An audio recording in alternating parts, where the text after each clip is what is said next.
With my last video in the series, the one about buttons, you might have been left thinking, hey, I could make a whole controller with this. However, you'd be missing one very important component: joysticks. So today, we're gonna learn to code them, because they actually work in a completely different way and will introduce us to analog readings, which open a huge new window of possibilities. So let's get right into it.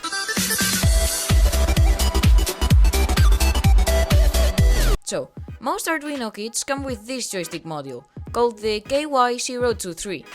Most modules are named KY and some number, and in case you're curious, I looked into why. Apparently, in the early 2010s, Key Studio, owned by Chinese company Keys, created a breakout board sensor kit, which was basically what popularized the actual concept of sensor kits. Each sensor in the kit was identified by KY, 4 keys, and a number. And it was such a success that other manufacturers copied the kit and the sensors and just went with the already well-established names. So, how does the KY023 even work? Well, rather than its own component, this joystick is actually a clever combination of 3 basic components. And in fact, you should be able to take this cap off and see them for yourself. What we have here are 2 potentiometers and 1 button. A potentiometer is simply a component that varies its resistance, and therefore the electricity that comes out of it, depending on the angle to which it's rotated, though we'll go into them in detail when I cover variable resistors. And so here they have this freely moving rod mechanism, and they measure its angle in the x-axis with this potentiometer and its angle in the y-axis with another potentiometer. And with this, we can know the exact position of the rod.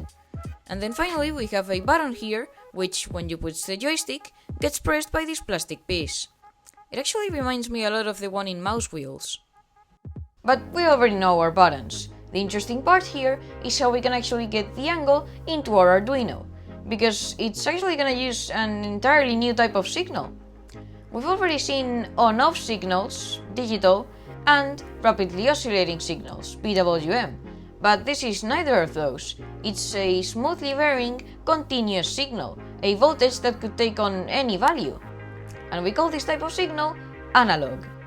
The naming might be a bit confusing, but you'll understand when I teach you the code. But first, the wiring. Connecting breakout board modules to the Arduino is extremely easy because they're usually labeled and tend to work out of the box.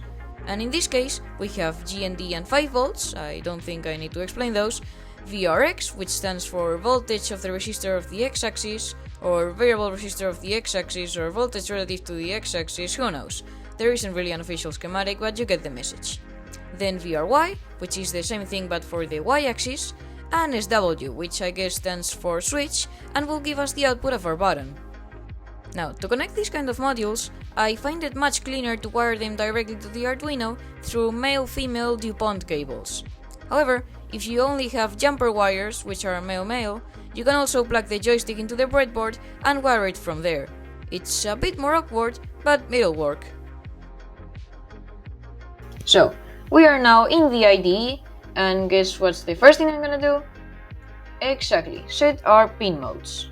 So, we're gonna do pin mode, first our button pin, the easy one, and it's gonna be input pull up, if you remember from the last episode. So that'll be our button pin. I chose 4, you can choose whichever pin, it doesn't even need to be PWM as it's again a normal button. And then for our axis pins, it'll actually be pin mode, and you had to choose one of the A something pins. So in my case I chose a 0 for the x-axis, and it'll be a normal input pin. And for the y-axis I chose a 1, so we'll do pin mode A1 input. Alright, so now we're actually gonna use the serial monitor, so we'll start it first. Serial.begin and then the standard baud rate of 9600. There we go. And now, that's our void setup. Now for the void loop. So what we're gonna do for now is just print all the data from our joystick in the serial monitor. So let's begin with serial.print. We're gonna do button I remember to add quotation marks for strings. If you wanna write something in the serial monitor, you gotta add quotation marks. Otherwise, it'll try to print. It'll actually treat it as normal syntax. It'll try to get this button variable, which of course doesn't exist. So if you want to write custom text in the serial monitor, remember to always use quotation marks to avoid a syntax error. There we go. And now we'll actually print our button value, which will be, if you remember, digital read our button pin, in my case 4. There we go, so this will continuously print the state of our button, either 1 or 0. And now, let's add a little spacing here, so it looks like nice and neat. X-axis. And now how do we print the value of our axis pins, of our analog pins? Well, here's where one of the weirdest things and the most unintuitive things in the Arduino ecosystem comes in. Because for some reason, don't ask me why, and you might have actually already thought of this, because when we did PWM values, remember that we did analog write. But isn't analog supposed to not be PWM? Well, yes. It's completely nonsense.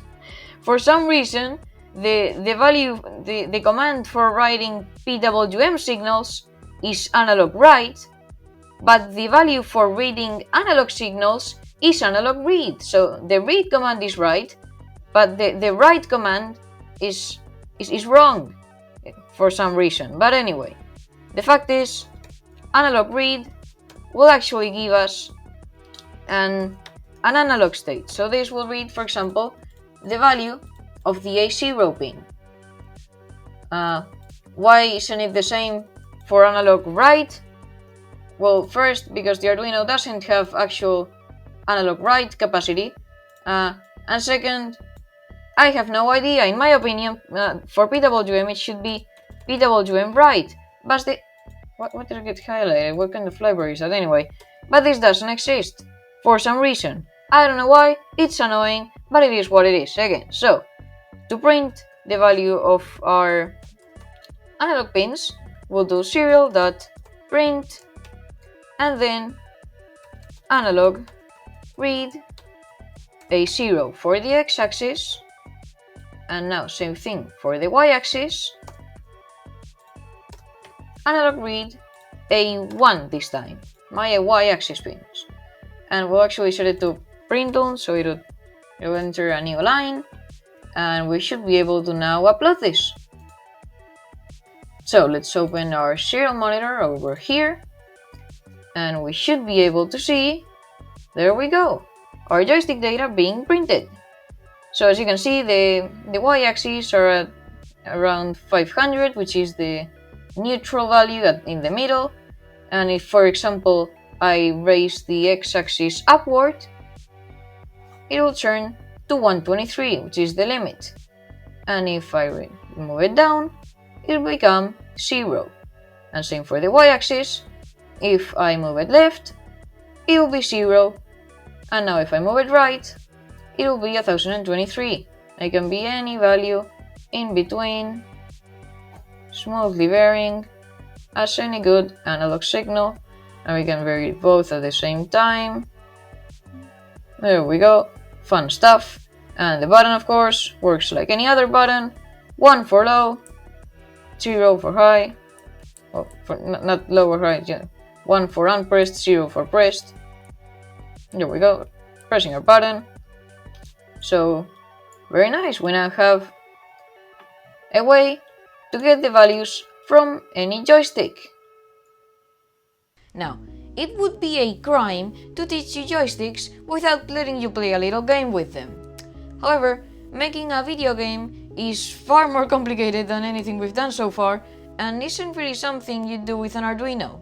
So I came up with the simplest setup to freely move a dot through a grid.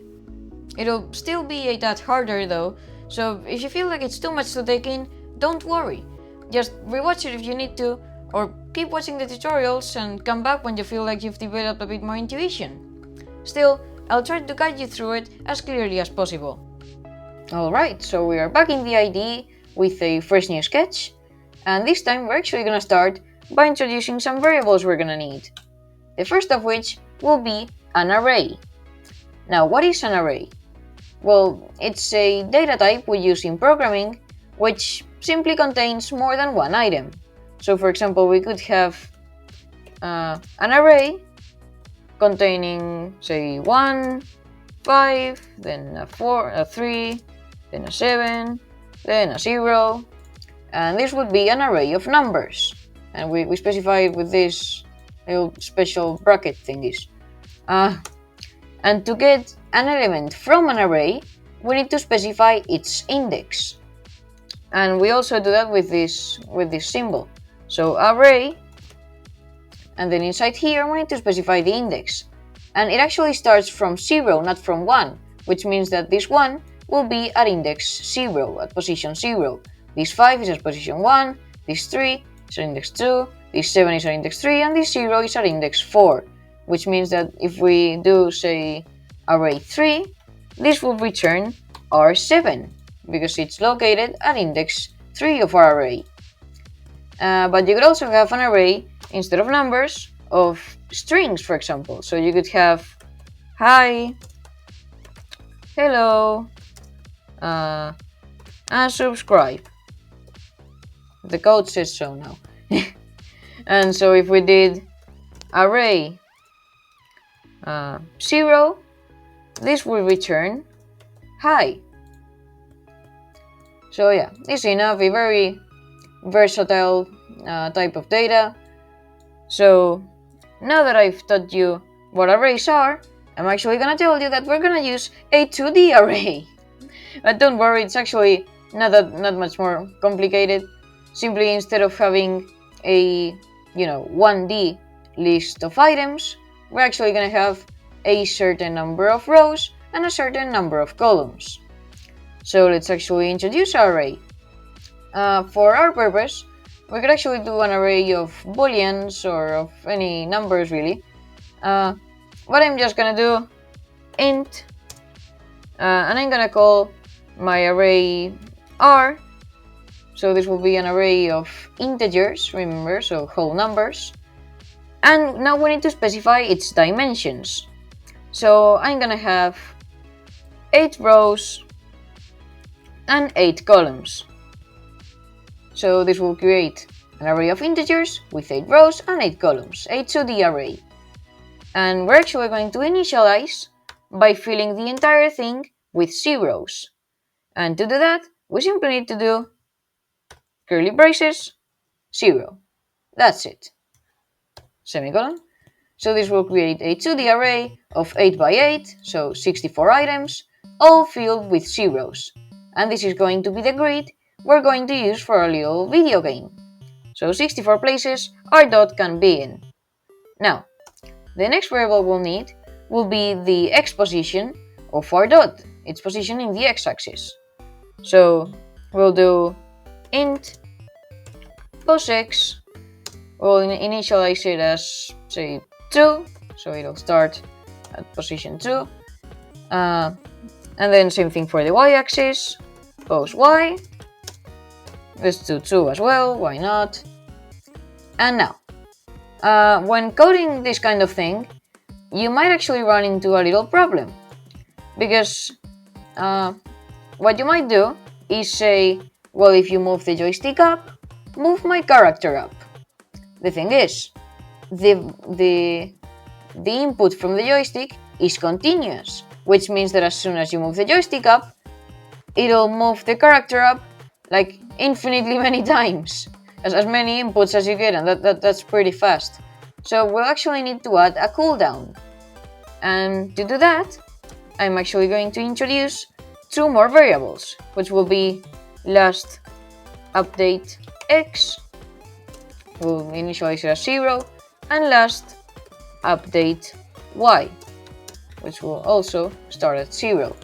And this will simply be timestamps, so we can know when was the last time we updated the position in the x or y axis of our character, so we don't, updated every millisecond and have the thing go to the top of the grid in you know, in just a few milliseconds of having the joystick moved upward. So yeah, those should be. Oh, I forgot the data type. So integer as well. Again, we could use other types of numbers like longs or whatever, but int is simple and good enough. Okay, so for our setup, we'll do same thing as before. Pin mode. We won't be using our button this time, so we can just skip that. We'll do a 0 input. Then same thing for a 1, at least in my case. Of course, change the pins if you have different ones. Then we'll initialize the serial monitor. And instead of 9600, I'm actually going to use 115,200. Why? Well, because we're actually going to visualize our little video game in the serial monitor, and this will actually give us our output faster, so it will look a lot smoother than 9600. So yeah, both will work, but this will certainly look much better. So now it's time to actually implement our logic in the void loop. So let's think about this.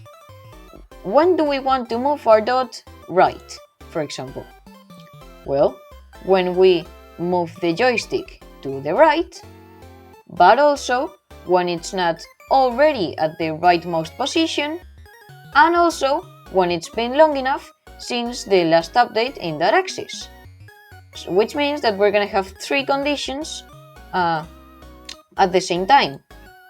Now, well, this will be an if statement, of course, but instead of nesting if statements, which is very impractical and messy, let's say, well, the first one, if analogRead of my x-axis pin is greater than 800, so remember 1024 was the maximum, so 800 is a reasonable threshold to the right. Yeah, so if my x-axis is over 800 and pos x is not 7, remember that even though we have seven columns, so the index could reach up to, well, we have 8 items in each row, the index starts from 0, so the last index will be 7.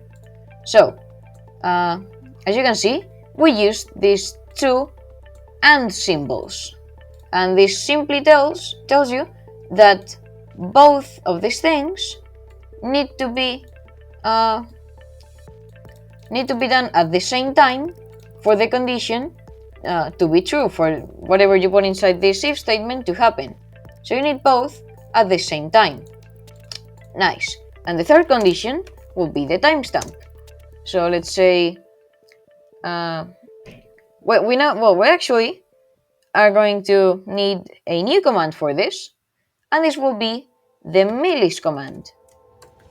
Now millis is extremely useful when at some point you stop using delay so much and you start using millis more, because it actually gives you a timestamp, so kind of how long it's been since you started the program. So if you get millis at any point, it'll just tell you how long the program has been running for. So millis minus last update is greater or equal to 500. So well, let's recap actually. So what have we written here? It's an if statement, alright, with 3 conditions, which must be done at the same time because we have this AND symbol. So if the analogRead of our x-axis is over 800 and it's not already at the last index of the row, which will be index 7 in this case, and the milliseconds, yeah, by the way, millis gives you the milliseconds, minus the last update, which will actually set to this time later, is more than 500, so it's already been 500 milliseconds since the last update. Alright, so now, very simple code inside this, just pose x equals pose x plus 1. So this will simply add 1 to our pose x variable, whatever it is. So if we're index 5, it'll move to index 6, so 1 to the right. Very nice. And we'll actually also set last update x, my mistake. Last update x will now be the new present millis. So, see, this is a really smart system because now this will be the new timestamp and you will be comparing against this new value we assigned to last update x. So it will update to the new timestamp, and only after 500 milliseconds have passed will this one be over this one we have now set. I hope I explained it correctly. Anyway, now else we're actually going to do the opposite now. If analogRead also of a 0. Now let's do lower than 200, so to the left, and pose x is not 0, so it's not already at the leftmost point, and again millis minus the last update timestamp for the x-axis. It also be greater than or equal to 500 milliseconds. So basically the same thing, just for the left. We'll do pose x equals pose x minus 1. So this will move it 1 to the right. And again, last update x equals millis. There we go. Now, for the y-axis, basically the same thing. If analogRead, but now for the y-axis pin, is greater than 800, and now the pose y is not. Well, actually this time 800 will actually be upward, which means that the highest position will actually be the lowest one. So for this one we'll do 0, and millis minus last update y is greater than or equal to 500 as well. We'll do pose y equals pose y minus 1. It'll be, again, it's minus 1 this time because this will be upward, and so the row number will be lower the higher you go. The second row is lower down than the first row. And last update y equals millis. So we update the timestamp, and then finally, else if, same thing, analogRead of a1 is less than 200, and pose y is not 7, and millis minus, no, there we go, minus last update y is greater than or equal to 500. So yeah, basically same thing, but for downward instead of upward.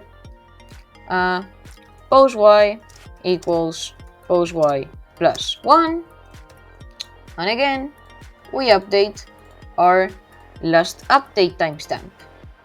Now it's time to set the position of our little dot, of our character. So for every time this loop runs, as we don't want to be accumulating the position from the previous run of the loop, we're actually going to clear our array. So we're going to set the entire thing back to all zeros. So same thing as before, 0. So this will now clear our array, and then we will actually set our the position of our button to a 1 instead of a 0. So we'll do pose, this will be for the rows, which means it'll actually be the pose Y, because it'll be, up and down, so the rows, and then pose X, so the columns, will equal 1. So yeah, each time we set the entire thing to 0, and we set to a 1 whatever position is our character's position from this logic here.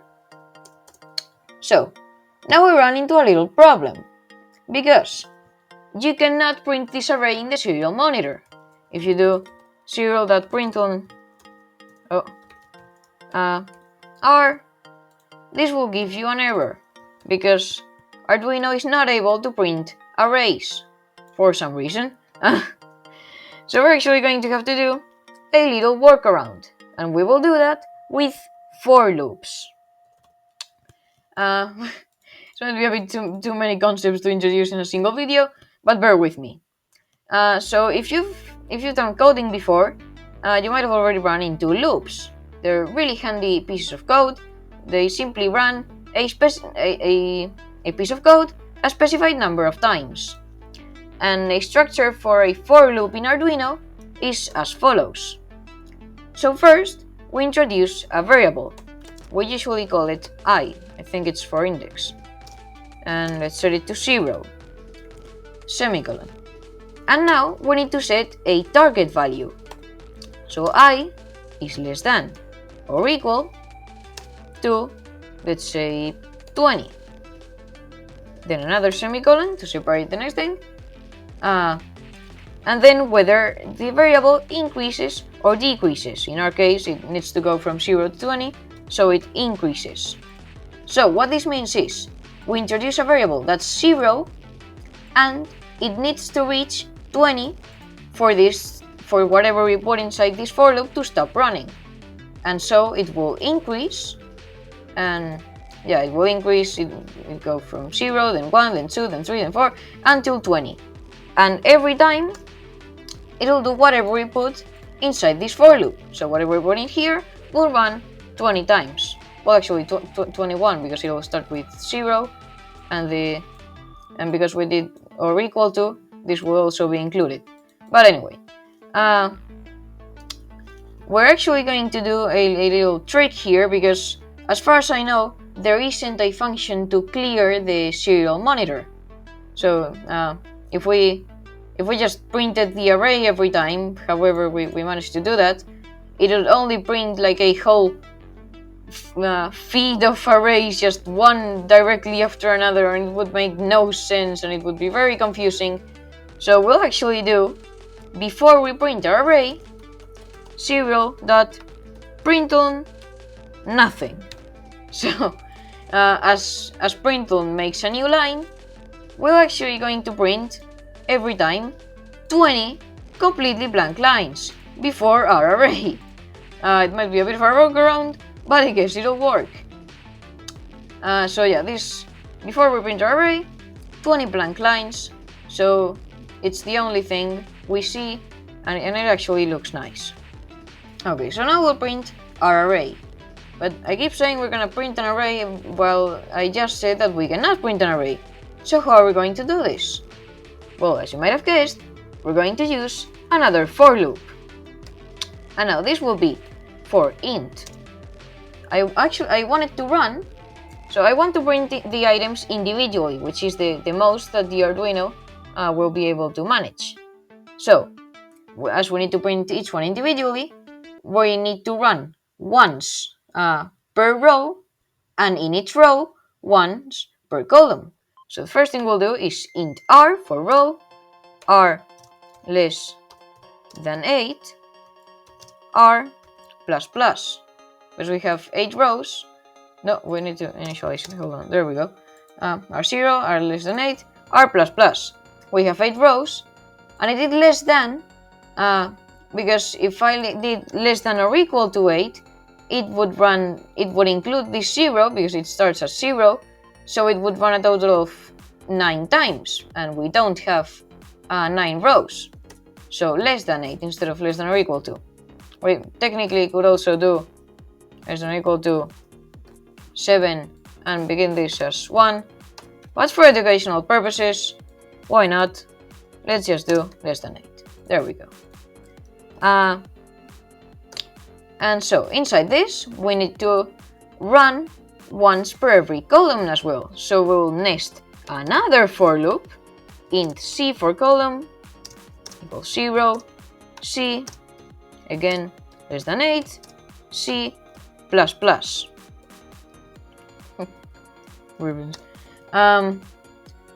So yeah, this will run 8 times, 1 for each row, and inside each row 8 times, 1 for each column or row index. So now what we're going to do is if the value in the array is 0, we will print a blank symbol or whatever, and if it's 1, we will print a symbol corresponding to our character. But there is one small problem, because to go to if we are at column 7, we are going to enter the next row. So instead of serial print, it will be serial print on. So simply all we'll do is if c equals 7. So if we're at the last item of the row, and then if our row column equals 0. Oh, what did I do there? Oh, there we go. If the location of this run of the loop in the array is a 0, then we will print on, because it's the last item in the row. Let's choose a blank symbol. We will do this dot. Why not? A middle dot. There we go. Else, so if it's a 1, there's only that other possibility. Else serial dot print on, and we will print. You can choose any symbol you like for your character. I will choose a circle, a 0. There we go. So yeah, that's if the column is already 7, we enter a new line. Otherwise, so else, so if the column is not 7, if it's before that, then we'll actually have to do if the array are C, so the current row and column, equals 0 again, we will serial this time print normally. We'll serial print a little dot again. So yeah, and else, so if it's a 1 instead, if our character is there, we will serial dot print our character symbol. Oh, what am I doing? Our character symbol. There we go. Oh, forgot to add the quotation marks here so that it's a string. There we go. So that should be it, I think. Okay, so after giving a quick test, there's a few things we need to change. First of all, I missed these semicolons. My bad. My mistake. Second of all, this is not valid syntax. That was so stupid. This is that's to establish the array. Why did I think that would work anyway? So we cannot clear the entire thing at once. So, well, first of all, what we'll do is set a little delay for every loop, because it's absolutely it just cannot keep up with itself. It cannot print that fast. So for it to look good, we need to set a little delay so we can, you know, process all of this. And then instead of clearing the entire array, once we have already printed the dot's position, we can actually clear it. So r pos y pos x equals 0. There we go. We can just clear its position. We'll get it in the next run anyway, at the beginning. So yeah, with these changes, you should be able to now upload it. Alright, so you should now be able to open your serial monitor. There we go. And it's printing nonsense! Because you need to set the baud rate to the correct value. And now that's much better. Well, you can barely see the dots, but anyway, if I move the joystick, you can see that it's actually moving. And I can actually move my little joystick. My little character over here. That's pretty cool. Here we have a second. And we cannot go out of the grid because we already said all that robust logic. Very, very nice. There we go. That is fun. Although, small correction, it was actually behaving a bit weird, and now I know why. Turns out upward for pos y actually means a lower value. So this will be less than 200, and this will be over 800. So now the y-axis should stop being inverted. So that was everything you need to know about Arduino joysticks. As always, if you found the video helpful, please like and subscribe so more people can find it, leave any questions down in the comments, and I'll see you in the next one.